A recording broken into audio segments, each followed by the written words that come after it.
legend of La Llorona is traditionally told throughout Mexico, Central America, and northern South America.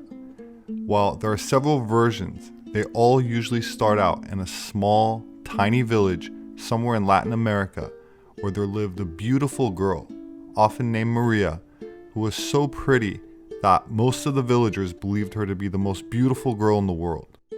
She is usually depicted as a gorgeous indigenous woman that marries a rich European conquistador to whom she bears 2 children.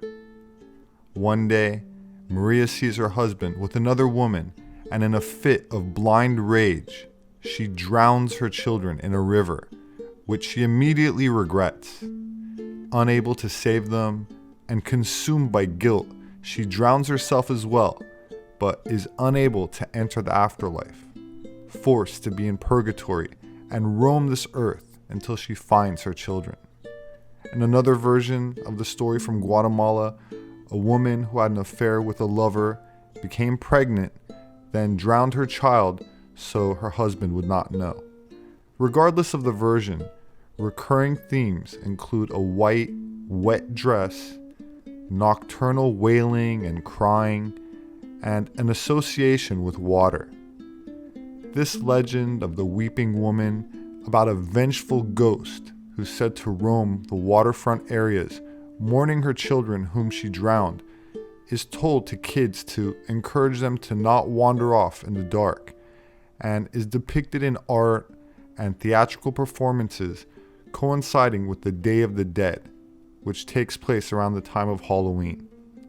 La Llorona is most commonly associated with the colonial era and the dynamic between Spanish conquistadors and indigenous women, especially with La Malinche, a multilingual Mexica woman who acted as the primary interpreter for Hernan Cortez during his conquest of the Aztec Empire.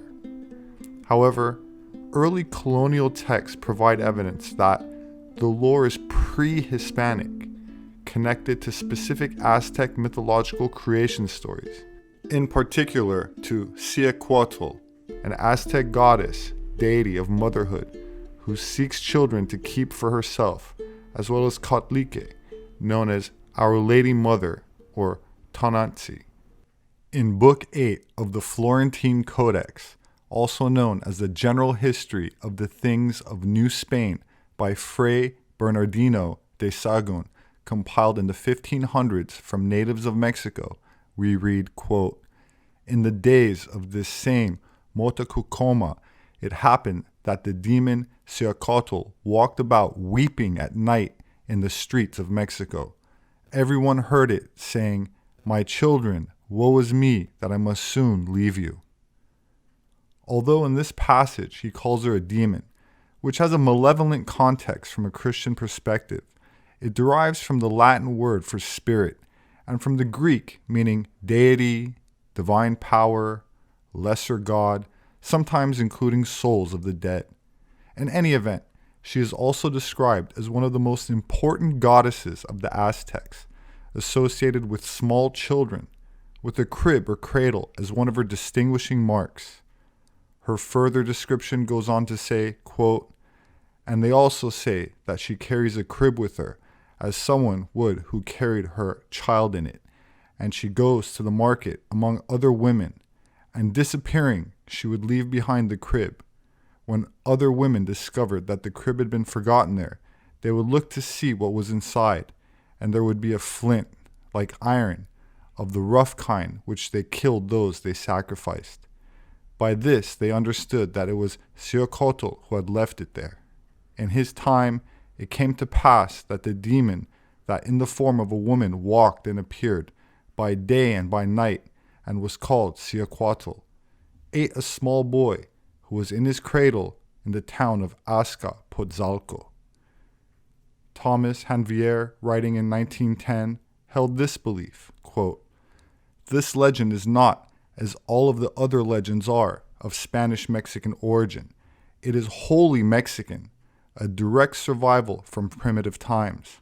La Llorona is a stray from Aztec mythology, an ancient powerful goddess living on her power for evil lessened but still potent into modern times.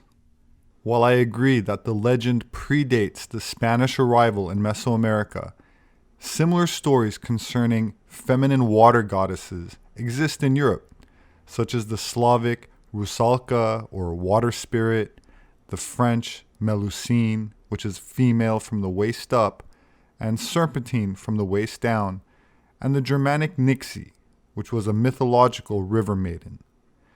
There have been numerous figurines discovered going back over 6,000 years into Neolithic times, meaning the Stone Age, of what appear to be mourning goddesses or weeping artifacts.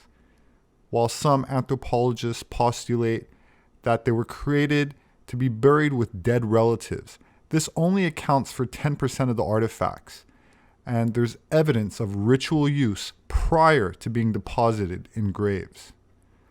Lab tests show that they were painted and repainted every year, likely during the autumn harvest festival, or in other words, the rainy season, which speaks to ancient Indo-European or Aryan mythology, where autumn is associated with the entrance to the underworld, or the land of the dead. In Greek mythology, Niobe is the goddess of snow and winter, prototype of the bereaved mother, weeping for the loss of her children.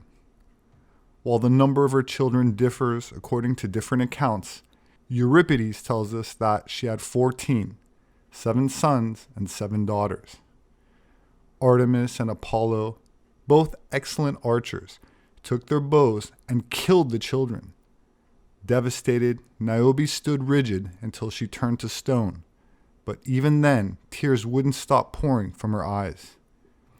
I'm sure some of you are already connecting the dots to the weeping statues of the Virgin Mary, where her tears are referred to as the 7 sorrows of Mary, but more importantly, to astrotheology. In Renaissance art, Apollo and Artemis represent the sun and the moon, but this is also how they divided the year, the light part from spring to autumn, and the dark part from autumn to spring. So, who are Niobe's children then? If we accept that these myths have their origin in the Neolithic, then the spring would be Taurus, autumn in Scorpio, summer solstice in Leo, and winter in Aquarius. In ancient mythology, Orion represented Apollo during the evening, since the sun was invisible at night. That said, his arrow is pointing towards the Pleiades, known as the 7 sisters in Greek myth, but can also be the 7 brothers, 7 wise men, 7 goddesses, 7 cows, etc.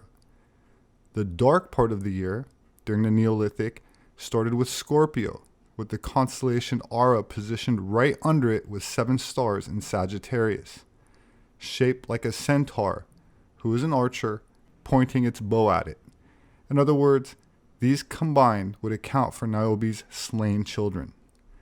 The spring and autumn refer to the rainy season, which can be interpreted as the tears of the mourning goddess, which also coincided with a time of periodic ritual sacrifice, esoteric transmutation, and communal sex magic.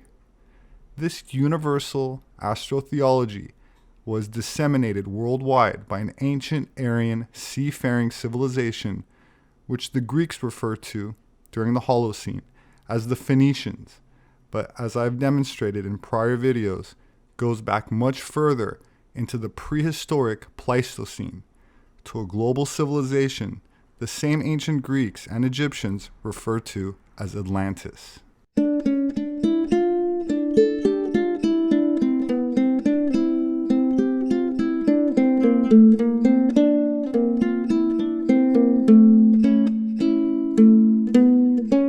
My name is Robert Sepehr. I'm an anthropologist. My published work is available on Amazon and through all other major book outlets. If you'd like to support my work, you can do that through patreon.com. There should be a link in the description. Please subscribe for future updates. Leave your thoughts below. Have a wonderful weekend, and I hope to see you again soon.